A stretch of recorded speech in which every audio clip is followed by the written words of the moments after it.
السلام علیکم ناظرین، ظہیر الدین بابر آپ کی خدمت میں حاضر ہے۔ ناظرین، آئی ایم ایف کی جانب سے جو رپورٹ جاری کی گئی ہے، پاکستان میں سیاسی اصلاحات، پاکستان میں کاروباری طبقے، پاکستان میں جو عدالتی نظام ہے، پاکستان میں جو سب سے بڑا مسئلہ بقول آئی ایم ایف کے جو کرپشن کا ہے، اس کے کیا اثرات مرتب ہوں گے، اور اس رپورٹ کو دیکھتے ہوئے حکومتی کارکردگی کو کس طرح سے جانچا جا سکتا ہے، اس پر بات کی جائے گی۔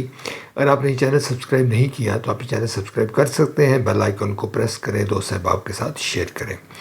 ناظرین، 15 نکاتی ایجنڈا پر عمل کرنے کا آئی ایم ایف نے مطالبہ کیا ہے، اور آئی ایم ایف کی یہ رپورٹ DW کی میں آپ کو بتا رہا ہوں، جو جرمن چینل ہے اس نے یہ خبر جاری کی ہے کہ آئی ایم ایف کی یہ رپورٹ 3 ماہ کی تاخیر سے جاری کی گئی ہے۔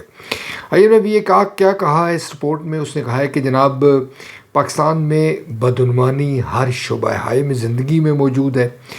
پھر اس کا یہ کہنا ہے کہ جناب جو پاکستان میں عدالتی عمل ہے، عدالتی اصلاحات ہیں، وہ بڑی ضروری ہے۔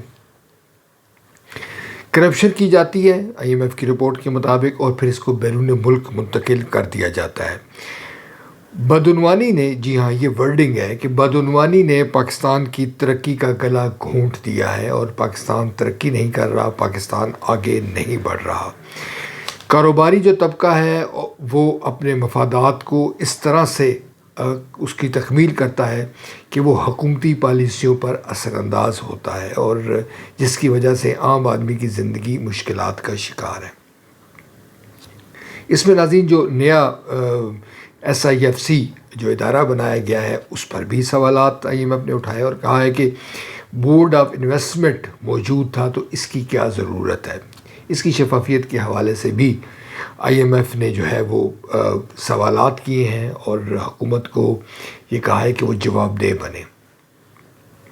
آپ جانتے ہیں کہ یہ ایسے وقت میں رپورٹ جاری کی ہے جب کہ آئی ایم ایف کے ساتھ پاکستان کے معاملات طے ہونے جا رہے ہیں، اور حکومت یا حکومتی جو زعماء ہے وہ یہ تاثر دے رہے تھے کہ آئی ایم ایف کے ساتھ معاملات بڑے سموتھلی ہیں، اور آئی ایم ایف پاکستان کی کارکردگی پر مطمئن ہے۔ مگر یہ رپورٹ، اور جیسے کہ میں نے ذکر کیا کہ آئی ایم ایف کی تاکید تھی کہ اگر آپ یہ رپورٹ جاری نہیں کریں گے تو ہم کی قسط جو ہے وہ نئی آپ کو پاکستان کے لیے جو کہ شائع نہیں کی جائے گی، یا قسط کا اجرا نہیں کیا جائے گا۔ یوں ہم اس کانٹیکسٹ میں یہ کہہ سکتے ہیں کہ یہ رپورٹ حکومت نے انتہائی بھاری دل کے ساتھ، انتہائی پریشر میں آ کر جاری کی ہے۔ ناظرین، یہ ایک بڑا سوال ہے کہ آئی ایم ایف نے جو حکومت کو کیوں کٹہرے میں کھڑا کیا ہے، اور اس رپورٹ کے اثرات کیا مرتب ہو سکتے ہیں۔ لامحالہ طور پر جو پاکستان کا میڈیا ہے وہ اس کو پلے ڈاؤن کرے گا، یعنی کہ جو ہمارے ٹاپ کے نیوز چینل ہیں، اس کے علاوہ جو اخبارات ہیں، وہ تو آپ دیکھیں گے کل اس کو کوئی زیادہ پذیرائی نہیں ملے گی۔ جو بین الاقوامی میڈیا ہے وہ شاید اس پر فوکس کرے، اپوزیشن جماعتیں ہیں وہ اس کو اٹھائیں گی، مگر پاکستان کے موجودہ سیناریو میں اس کو ہم یوں بھی کہہ سکتے ہیں کہ میخانے خانے میں طوطی کی آواز والا حساب ہوگا۔ یہ بات بھی بڑا اہم ہے کہ آئی ایم ایف نے مجموعی طور پر، یعنی کہ کم و بیش قیام پاکستان سے لے کے اب تک یہ کہا ہے کہ معاملات پاکستان کے اندر شفافیت نہیں ہے۔ تحریک انصاف کی جو حکومت ہے اس کو بھی انہوں نے کٹہرے میں کھڑا کیا ہے کہ 2019 میں جب چینی کا بحران پیدا کیا گیا تو کس طرح سے کیا گیا، اور حکومت نے کس حد تک کمپرومائز کیا ہے۔ یعنی کہ اس رپورٹ کے جو مدرجات ہیں اس پر اگر آپ طاہرانہ نظر ڈالیں تو آپ یہ نہیں کہہ سکتے کہ یہ صرف مسلم لیگ کی حکومت کے خلاف ہے، یہ صرف جو موجودہ سیٹ اپ ہے اس کے خلاف ہے، یہ صرف ہمارے یہاں جو ڈکٹیٹرز رہے ہیں اس کے خلاف ہے۔ یعنی مجموعی طور پر انہوں نے کہا ہے کہ جمہوری دور ہو یا غیر جمہوری دور ہو، پاکستان میں بدعنوانی، کرپشن جو ہے یہ خاتمہ نہیں ہو سکا، اور جب تک پاکستان میں اصلاحات نہیں ہوں گی پاکستان کے عام آدمی کی زندگی جو ہے وہ بہتر نہیں ہوگی۔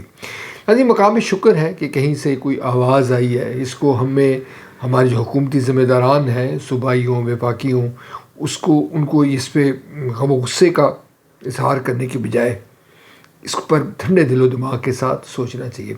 آئی ایم ایف جیسے کہ آپ جانتے ہیں کہ وہ قرض دیتا ہے، سود سمیت وہ واپس لیتا ہے، مگر IMF کے پیچھے پس پردہ جو سیاسی محرکات ہیں وہ بھی ہیں. جیسے کہ مثال کے طور پر اگر امریکہ کسی سے ناراض ہو جاتا ہے تو IMF اس کو قرض نہیں دیتا. IMF خود مختار بھی ہے مگر کسی نہ کسی سطح پر جو طاقتور جو ممالک ہے بالخصوص امریکہ اس کے زیر اثر ہے. اب سوال یہ ہے کہ ہم نے کیا کرنا ہے. ہم نے یہ کرنا ہے کہ ہمیں اپنے آپ کو بہتر بنانے کی ضرورت ہے. بلند و بانگ دعوے اپنی جگہ، لوگوں کو امید دلانا اپنی جگہ، مگر جو زمینی حقائق ہیں اس کو نظر انداز نہیں کرنا ہوگا.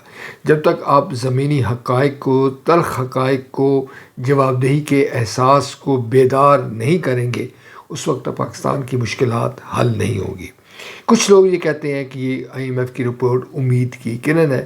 کچھ لوگ یہ کہتے ہیں کہ حکومت کے خلاف چارج شیٹ ہے. میرے خیال میں یہ ایک بار پھر پاکستان کے عوام کو، پاکستان کی حکومت کو بیدار ہونے کی، اپنی کارکردگی بہتر بنانے کی، اپنے آپ کو جواب دہ بنانے کی کوشش ہے جس کا بہرحال اس پر اطمینان کا اظہار کیا جا سکتا ہے. میں آج کے لیے اتنا ہی. مزید نئی ویلاگ کے ساتھ آپ کی خدمت میں دوبارہ حاضر ہوں گے. اس وقت تک اللہ نگہبان.